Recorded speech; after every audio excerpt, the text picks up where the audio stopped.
Bonjour, alors je vous ai souvent dit que le chemin de la spiritualité, c'était un chemin d'ouverture, l'ouverture de la conscience qui englobe de plus en plus, qui nous aide à nous défaire des structures euh, limitantes de l'ego.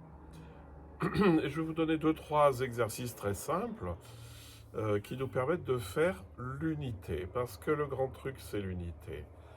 Euh, Tant que je sépare les choses, eh ben, il y a une tension entre celles-ci. J'aime celle-là, j'aime pas celle-là. Et je vais commencer par quelque chose qui me tient beaucoup à cœur, c'est ce qu'on appelle le corps et l'esprit, c'est-à-dire on pourrait dire tout ce qui est chez moi matériel, de l'ordre des sens, etc., de l'ordre physique, et ce qui est intérieur, les pensées, enfin tout ce qui se passe à l'intérieur de moi, et qu'on appelle parfois l'esprit, qu'on pourrait appeler tout à fait autrement, mais souvent on oppose corps et esprit, et il y a un certain nombre de traditions qui soit qui méprisent le corps, soit qui essayent de l'enfermer par des pratiques ascétiques. Et ce que je voudrais vous faire sentir, c'est que corps-esprit, c'est une seule réalité. Vous ne vous sentez pas, si vous êtes vraiment authentique, vous ne vous sentez pas dissocié. Vous êtes un. Alors évidemment, il y a des choses qui sont plutôt physiques. Si je sens la chaleur du soleil, là, bah oui, c'est physique. Mais c'est pas parce que on est capable de distinguer certaines propriétés de ce que je suis que c'est des choses séparées. Parce qu'après, on arrive avec l'histoire de Platon et de l'âme qui tombe dans le corps comme si c'était la pire des choses qui pouvaient arriver. Euh, donc, dites-vous bien que vous faites un, toujours vous faites un. D'ailleurs, c'est pas dans la pensée ancienne.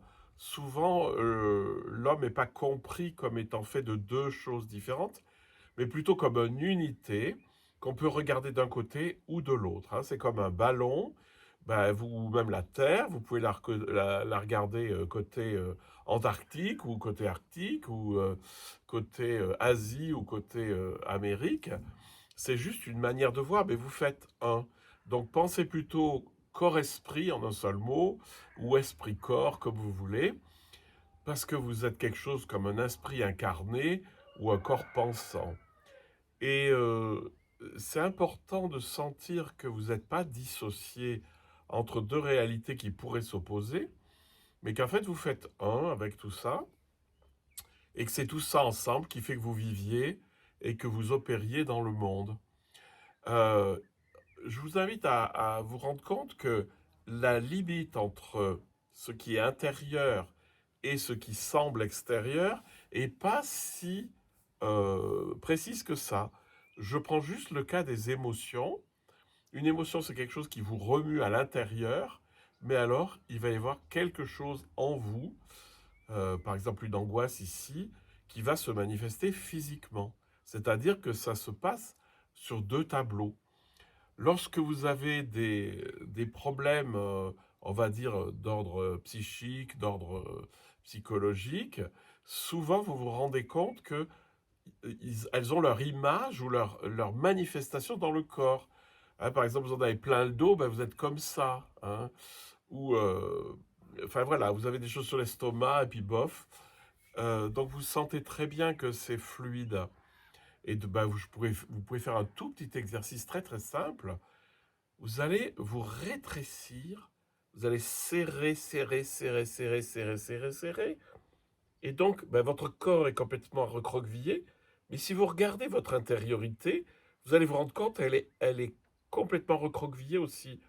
Et que lorsque vous détendez tout ça, que les épaules tombent, que les bras s'ouvrent, que vous détendez le visage, à l'intérieur aussi ça se détend, hein.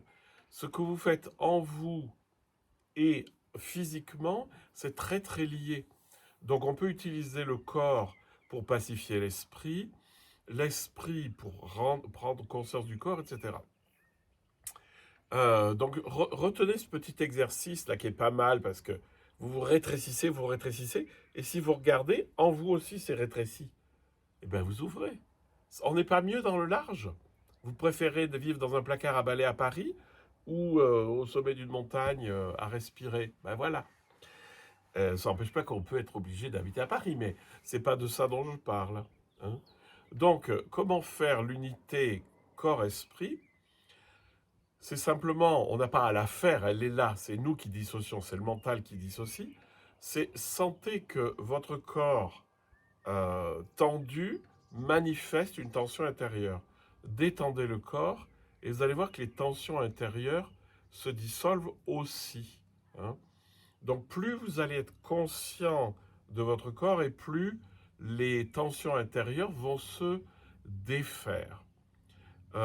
Et ça, c'est très général, mais ça marche extrêmement bien. Alors je vais vous laisser avec ça et essayer d'expérimenter que lorsque vous êtes dans la conscience du corps, le corps bien présent, bien